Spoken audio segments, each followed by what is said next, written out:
Hello, Government CP students. It's time to work on the preamble for your new Constitution. As a reminder, the scenario is laid out in Lesson 1, where you are a member of a group who have found an unknown island in the Pacific.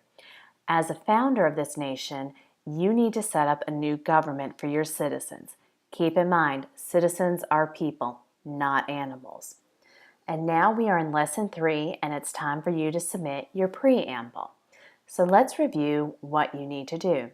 First off, the preamble sets forth the goals of a constitution. And you can see the Constitution of the United States and the preamble of our Constitution as a way to format your preamble. And it is linked in the course. When you click the link, it brings you to this site where we have the preamble of the United States Constitution. In your Constitution's preamble, you need to create a name for your fictitious nation and your Constitution. You need to decide on the goals for your Constitution, and you need to write them in your preamble. You must have 4 goals. Then you need to rewrite them from where you brainstorm them and rewrite them in the form of a poem or at least a rhythmic writing, such as our preamble. And your preamble must have at least 50 words in it. Make sure you check the flow, spelling, and structure of your preamble. After you write your preamble, you need to write a paragraph discussing why you chose these goals as the preamble for your Constitution. Remember, a paragraph is at least 7 to 10 sentences.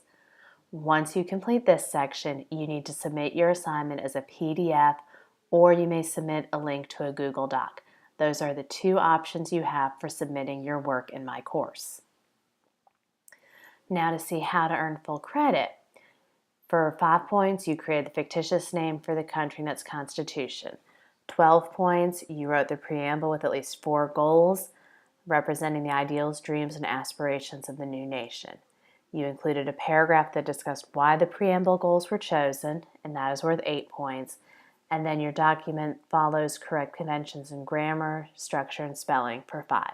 That's a total of 30 points. And remember, each part of the final project counts towards the final project grade, which is worth 10% of your overall grade in the course. Now, some of you may be wondering, what does a good example look like? Here is the answer to that question. You can see this student named his or her nation Amity Island and came up with the title Constitution of Amity Island. Now here she wrote the preamble and formatted it like the preamble of the United States Constitution. Here she has the goals of the nation laid out in the preamble. Then below it, here she wrote a paragraph explaining the significance of the goals. And this student had 5 goals in his or her Constitution's preamble. And here she explained in detail why each goal was chosen. And you can see it is well over the 7 to 10 sentence minimum, and went into detail and explained why the goals were chosen. This student earned 30 out of 30 points on this assignment. If you have any additional questions on what to do for writing your preamble, please contact your instructor. Good luck on creating your new nation.